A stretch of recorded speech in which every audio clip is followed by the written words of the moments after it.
Dana, you're from Octopus. You spoke this morning at our VCT Masterclass. Thank you very much for your presentation. It was very interesting. I just wanted to ask you, what sort of clients should advisors be considering for VCTs, and in what sort of circumstances? So we actually see quite a diverse range of people using VCTs, and I suppose their reasons for using them as well. I suppose obviously the first one is people that are looking to get some sort of income tax relief, so potentially higher rate taxpayers.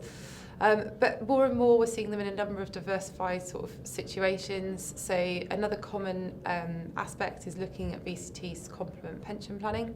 So maybe those that have hit the annual or lifetime limit. Also people who are landlords as well, so they use it, obviously they can't use pensions through rental income, so they use it as some sort of way to sort of subsidise their pension, if you like. And then I suppose a whole host of other reasons. So if you're selling a bond that's pregnant with gain, using it to offset some of that tax potentially. And also, you know, advisors will be putting together diversified portfolios for their clients. So, you know, part of that will often be in smaller companies. Why not put that within a nice tax efficient wrapper for them?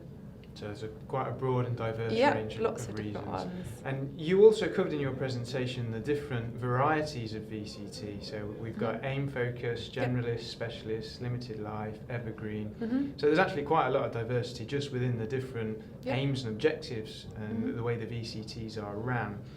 Should advisors be picking particular varieties of VCT for particular client types? Is that one of the considerations they should have in mind, or is there something else that drives that decision? I think the first thing that I think the biggest thing that really drives that decision is what's the investment objective of the client. Are they looking for something that's targeting growth and regular dividends, or are they looking for something that's more capital preservation focused, or something that's at the sort of, you know, looking at more of the explosive growth.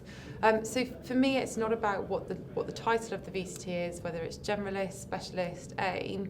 It's about looking at the basket of companies that are held within the VCT and whether those can help to meet the objective of the client's needs. Okay, that makes perfect sense. And finally, are there any sort of unique risks that advisors need to communicate to their clients that they wouldn't normally do with ordinary retail investment products? So obviously VCTs are higher risk because they're investing in smaller companies. Now VCTs were obviously created as a way for private individuals to indirectly invest into smaller companies. Because of the nature of VCTs, there is the increased or the decreased liquidity. So that's something that people should be aware of, is that if they want their money out of it, whether that's within the 5 years, at the 5 years or after it, it will be subject to liquidity within the VCT at the particular time. Now most of the VCTs are obviously investing in earlier stage businesses, and those do carry a higher level of risk. So I was talking about sort of some of the success rates within that particular market, and that's just something to be aware that obviously their capital is at risk. And you know, even though a VCT might have performed well in the past, that's not an indicator of sort of future performance as well, because the underlying investments might have changed in that time as well. Okay, Diana, thank you very much for the interview. Thank you for the presentation earlier, and hopefully we'll see you at another event soon. Great, thank you. Thanks.